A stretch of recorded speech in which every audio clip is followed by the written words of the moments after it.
ओम पितृभ्यो नमः। बंधुओं,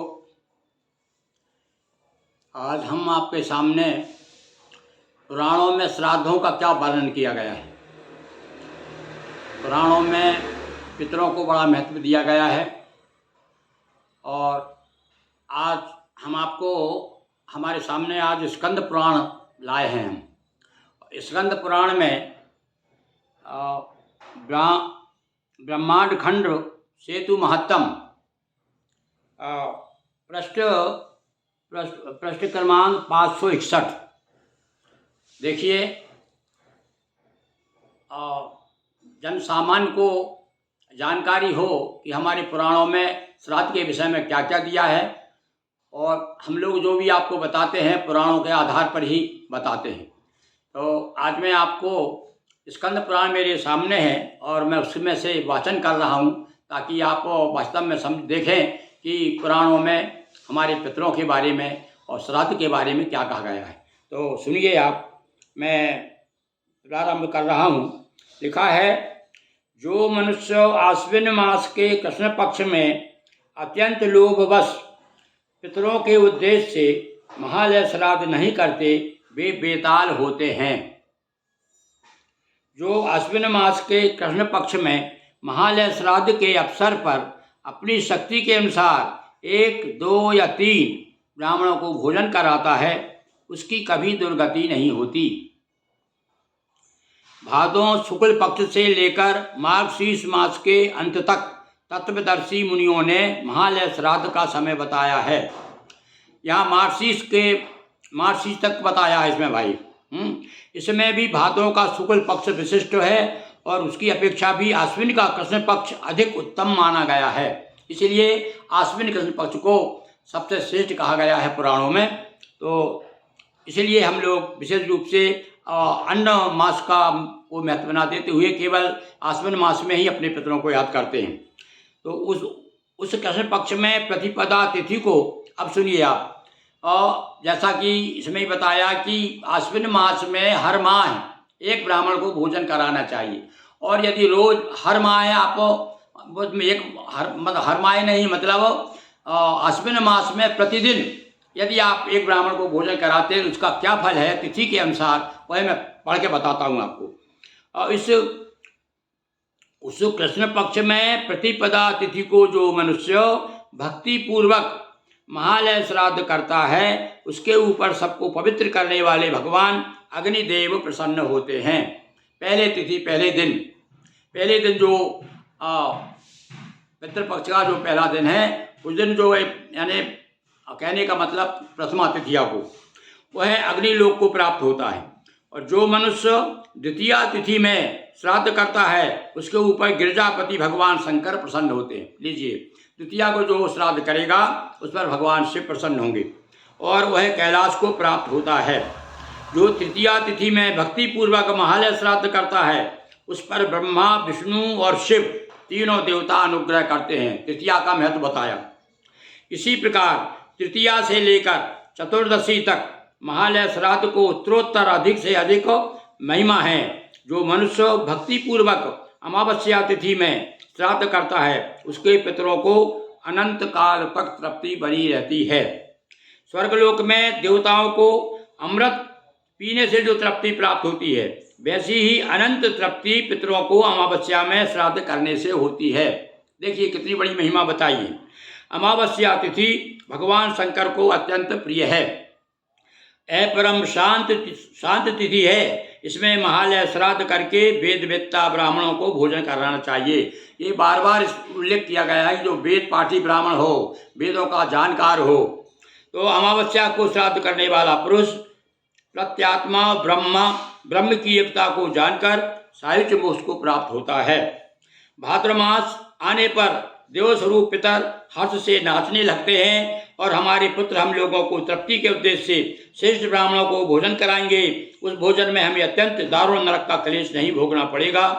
जब तक चंद्रमा तथा सूर्य चले रहेंगे तब तक हमारा स्वर्ग लोक में निवास होगा। ये पितरों की तरफ से कहा कि पितृ लोग बड़े प्रसन्न हो जाते हैं भाई आश्विन मास के आते ही। पितरों को तृप्ति देने वाले भाद्र मास और आश्विन मास प्राप्त होने पर प्रतिदिन भक्ति पूर्वक एक एक ब्राह्मण को भोजन कराना चाहिए। इससे उसके पितृकुल और मातृकुल के पितर तृप्ति को प्राप्त होते हैं। आश्विन कृष्ण सप्तमी से लेकर अमावस्या तक, अब देखिए अलग अलग तिथियों का महत्व बताया है। तो सप्तमी से लेकर अमावस्या तक मनुष्य प्रतिदिन 3-3 ब्राह्मणों को सत्कार पूर्वक भोजन कराए। वैसे तो नित्य प्रति एक ब्राह्मण को भोजन कराएं, पर सप्तमी से लेकर अमावस्या तक यदि 3-3 ब्राह्मणों को भोजन कराएं तो उसका भी बहुत बड़ा फल बताया है। द्वादशी से लेकर अमावस्या तक तो अवश्य ही ऐसा करें। सप्तमी से ना कर सकें तो द्वादशी, त्रयोदशी, चतुर्दशी और अमावस, ये 3-4 दिन तो 3-3 ब्राह्मणों को भोजन कराना चाहिए। तो देखिए, जिनकी अपने पितरों के प्रति श्रद्धा है और जो विशेष रूप से सामर्थ्यवान भी हैं और जिनके हृदय में श्रद्धा है, श्रद्धा और शक्ति और समय, जिसके पास तीनों हैं, उन्हें कम से कम 12 से लेकर के अमावस्या तक रोज 3-3 ब्राह्मणों को भोजन कराना चाहिए। वेदवेत्ता ब्राह्मणों को इस प्रकार भोजन करावे जिससे उन्हें पूर्णतः तृप्ति हो। और यह बताया संतुष्ट होना चाहिए भाई ब्राह्मण, आपके यहाँ से असंतुष्ट होकर ना जाए। उक्त ब्राह्मण की तृप्ति से ब्रह्मा, विष्णु और शिव तृप्त होते हैं। अग्निशुवात आदि पितर, इंद्र आदि देवता और अधिक कहाँ तक कहें तीनों लोक भी तृप्त हो जाते हैं। देखिए, पितरों के नाम से देने से और सारे प्राणी तृप्त होते हैं। मनुष्य महालय पार्वण विधि से श्राद्ध करे। महालय श्राद्ध में पितृकुल के पितरों की भांति मातृकुल के माता महादि पितरों की भी प्रसन्नता को भोजन कराना चाहिए। उनके लिए भी करें, मतलब माता महा यानी पितामह के साथ साथ माता में यानी माँ का पक्ष, नाना नानी आदि। भोजन के पश्चात यथाशक्ति दक्षिणा देना चाहिए। दक्षिणा का ही बड़ा महत्व बताया है, क्योंकि इसमें विशेष रूप से जल और अन्न, ये दो का बड़ा महत्व है भाई। अन्य भोजन जो कराते हैं हम ब्राह्मणों को, कहते हैं ब्राह्मणों के मुख से जो भी जाता है वो भी पिंडदानी है एक तरह से। जैसे आगे चलने वाले बैलों के बिना गाड़ी रास्ते में आगे नहीं पड़ती, उसी प्रकार पितृयज्ञ भी बिना दक्षिणा के सफल नहीं होता। इसलिए दक्षिणा बहुत आवश्यक है। अतः कल्याण की सिद्धि के लिए महालय श्राद्ध अवश्य करना चाहिए। यदि माता पिता के क्षयाय के दिन एक उद्दिष्ट श्राद्ध भूल से ना किया गया हो तो भी महालय श्राद्ध अवश्य करें। यानी उस दिन ना कर पाए हो, मान लो जिसके दिन आपके पिता की माता की और स्मरण दिवस है उस दिन ना कर पाए तो महालय यानी कि अमावस्या के दिन जरूर करना चाहिए। यदि अपने पास शक्ति ना हो तो दूसरों के धन की याचना करके भी पितरों का महालय श्राद्ध करें। देखिए अब आप, यानी दूसरों से याचना भी करके, पर यहाँ तो बताया विशेष रूप से पहले ब्राह्मण से मांगे, वो ना दे तो छत्री से मांगे, और वो ना दे तो फिर वैश्य से मांगे। इस प्रकार से मतलब किसी भी प्रकार आप धन प्राप्त करके और श्राद्ध करना इतना आवश्यकता बताई है। और उसके बाद विद्वान पुरुष को चाहिए कि वह महालय श्राद्ध के लिए 9 ब्राह्मणों का वर्ण करे। और यदि आप ईश्वर की कृपा से सामर्थ्यवान हैं, आपके पितरों ने, अपने पूर्वजों ने बहुत आपको दे गए हैं और उनकी कृपा से आप संपन्न हैं, तो इसके लिए कहा कि उस दिन भैया 9 ब्राह्मण का वर्ण करना चाहिए। एक ब्राह्मण पिता के लिए, एक पितामह के लिए, एक प्रपितामह के लिए वर्ण करे। इसी प्रकार माता महा, प्रमाता महा, वृद्ध माता महा के लिए एक एक ब्राह्मण का वर्ण करे। हाँ, तो देखिए इस प्रकार से 3 6 और 6 इधर माँ का परिवार 3, इधर पिता का और उधर नाना नानी का, तो ये प्रकार से 9 हो गए। तो 9 के लिए 9 ब्राह्मण का, इसलिए 9 का विधान अब समझ में आया भैया। 9 का विधान इसलिए बताया गया है। 2 श्रेष्ठ ब्राह्मणों को वर्ण विश्वदेवों के लिए करें और 2 ब्राह्मण विश्वदेवों के लिए करें। एक वेदवेत्ता ब्राह्मण का वर्ण भगवान विष्णु के लिए करें, अथवा पितृवर्ग के लिए एक, माता महा वर्ग के लिए एक विष्णुदेवों के लिए एक और भगवान विष्णु के लिए एक। इस प्रकार 4 ब्राह्मणों का श्राद्ध के लिए वर्ण करें। 9 ना कर सकन बताया भैया, कम से कम 4 ही करिए। वे ब्राह्मण वेदज्ञ हों, सुशील होना चाहिए, सबसे बड़ी बात बताइए, आचरण अच्छा होना चाहिए भाई है। और साथ में जो खोटे स्वभाव वाले ब्राह्मणों का वर्ण करता है वह श्राद्ध घातक है, यानी वो श्राद्ध नुकसान देगा यदि जो खोटे ब्राह्मण वो आचरण वाले। देखिए ये स्वयं स्कंद पुराण स्वयं कह रहा है, कृष्ण पक्ष में महालय श्राद्ध करना चाहिए। जो श्रद्धापूर्वक इस प्रकार श्राद्ध करता है वह तीर्थों में स्नान करने का फल प्राप्त करता है।